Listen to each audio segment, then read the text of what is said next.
E aqui de São Paulo nós vamos agora aos Estados Unidos, porque o presidente do Fed, né, que é o Banco Central norte-americano, está preocupado com o impacto da nova variante na economia. E o Eliseu Caetano, diretamente de Miami, vai conversar conosco aqui no Jornal da Manhã, segunda edição. Olá, Eliseu.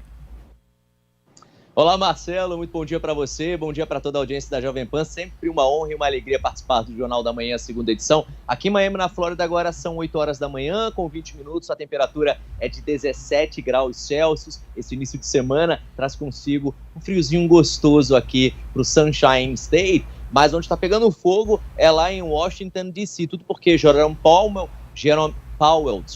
que é o presidente do Fed, o equivalente ao Banco Central brasileiro, disse que está bastante preocupado com a chegada da nova variante aos Estados Unidos.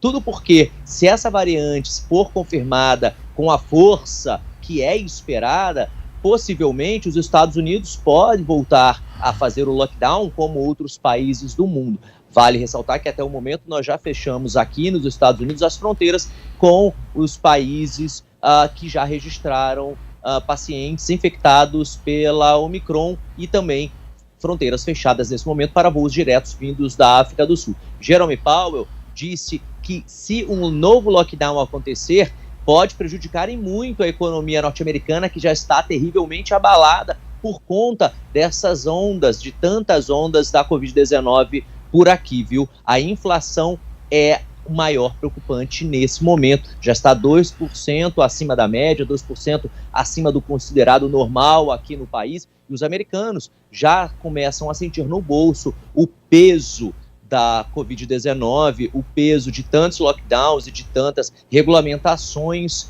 literalmente no dia a dia. O valor de alimentos, combustíveis e até insumos subiu vertiginosamente nos últimos meses, Marcelo. E como se não bastasse o Jerome Powell ter ontem falado na Casa Branca sobre essa preocupação com relação à chegada do Omicron aqui aos Estados Unidos, o Dr. Anthony Fauci, que é um dos maiores especialistas, aliás, ele é o líder de combate ao coronavírus aqui nos Estados Unidos, né, da força-tarefa da Casa Branca, ele também, nessa coletiva de imprensa dada ontem na Casa Branca, disse o seguinte, que essas próximas 2 semanas vão ser de extrema valia, de extrema importância para os Estados Unidos, né? Essas 2 semanas que os Estados Unidos têm de frente, sem registrar nenhum caso de Omicron aqui, vão definir o futuro do país. E o presidente Joe Biden, ele também participou dessa coletiva de imprensa e, Marcelo, ele disse o seguinte,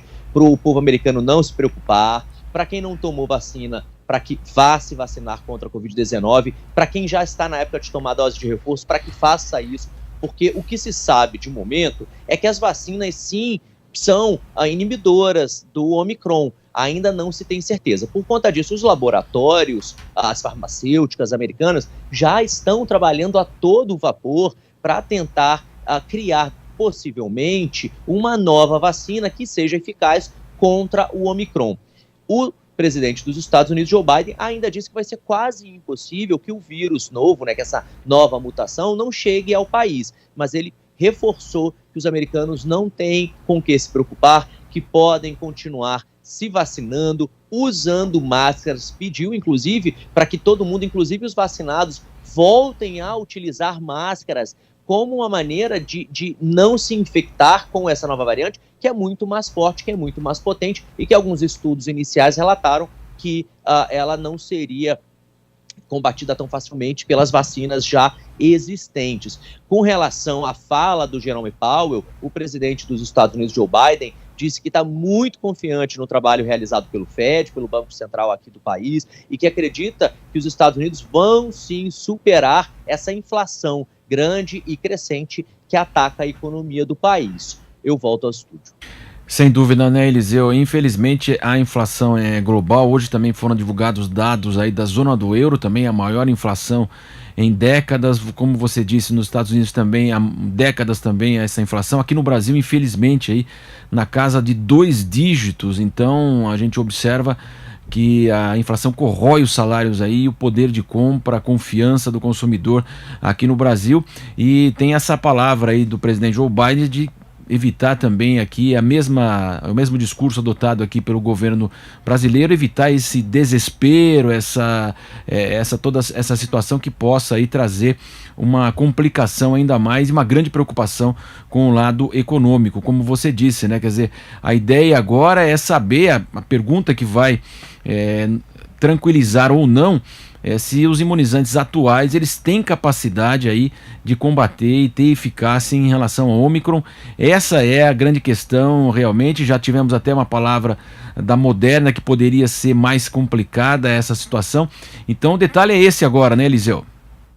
Exatamente, Marcelo. A preocupação nesse momento está com o pânico generalizado que a chegada dessa nova cepa pode causar aqui nos Estados Unidos. Então, a primeira fala do presidente Joe Biden foi exatamente essa: não tenham pânico, tome vacinas, quem não tomou, e quem já tomou e está na época de tomar o reforço, tome as doses de reforço. Continuem também usando máscaras. Essas foram as palavras exatas ditas pelo presidente dos Estados Unidos, Joe Biden. Ele pediu para que as pessoas continuem fazendo a sua parte e evitando a aglomeração. Joe Biden, ainda com relação a essa questão da inflação, que já pesa, Marcelo, e muito no bolso aqui dos americanos. Só para a gente ter uma noção, eu cheguei nos Estados Unidos em 2013. E quando eu cheguei aqui, o galão da gasolina estava em torno de $1,89, $1,80. Hoje aqui em Miami, no estado da Flórida, um dos estados onde o preço do galão, historicamente, sempre foi um dos mais baixos de todo o país, já bate $4 por galão, que tem algo em torno entre 5 a 6 litros de gasolina. Lá no Texas, é um dos estados que mais sofrem, $7 a $8 também por galão. Califórnia, que já registrava o galão, com preço altíssimo, também está registrando recorde atrás de recorde histórico. E, como se não bastasse o preço dos combustíveis, existem os preços de maneira geral, Marcelo. Ontem eu estava conversando com alguns amigos que se mudaram durante a pandemia aqui para o estado da Flórida,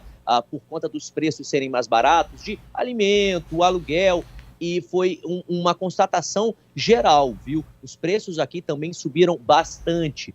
Para a gente ter uma noção do que a inflação fez no estado da Flórida, que é o estado de onde eu falo ao vivo, o preço de um aluguel aqui, de um apartamento de um quarto, antes da pandemia da Covid-19, girava em torno de $1.800 a $2.000 mensais. Hoje, uma pessoa não consegue alugar um apartamento de um quarto em Miami por menos de $3.000 a $3.500 mensais, ou seja, mais do que dobrou o valor cobrado pelos aluguéis aqui no estado da Flórida. E a questão do mercado também já pesa no bolso, principalmente do aposentado, porque, como a gente sabe, o estado da Flórida concentra um número alto de aposentados, né? Pessoas que trabalharam aí a vida inteira, compraram casas aqui e se mudam historicamente para o estado da Flórida para levar uma vida mais tranquila e também uma vida mais barata, uma vida mais em conta, e não é isso o que está acontecendo. Em contrapartida, Marcelo, a gente acabou de trazer essa informação também aqui ao vivo na programação da Jovem Pan News,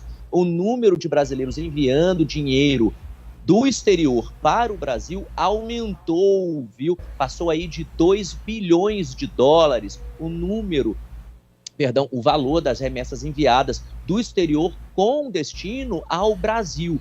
E claro que os brasileiros que moram aqui nos Estados Unidos, onde vive a maior comunidade, a maior colônia brasileira no mundo, estão liderando, de acordo com o Banco Central, essa lista, viu? São R$16 bilhões que foram levados dos Estados Unidos para o Brasil por conta da forte desvalorização do real. Isso significa que o brasileiro que mora aqui, que também está espalhado em países como Portugal, Reino Unido, China, Japão, estão aproveitando o que tem de dinheiro guardado aqui e enviando para o Brasil. O brasileiro que mora nos Estados Unidos encabeça essa lista, seguido pelo brasileiro que mora em Portugal. Foram mais de R$16 bilhões enviados entre janeiro e setembro deste ano. Aliás, Marcelo, alta histórica, viu? Desde 1995 esse número não havia sido registrado e corresponde a algo em torno de 33% a mais, se comparado ao mesmo período do tempo do ano passado. Ou seja, em linhas gerais, isso pode demonstrar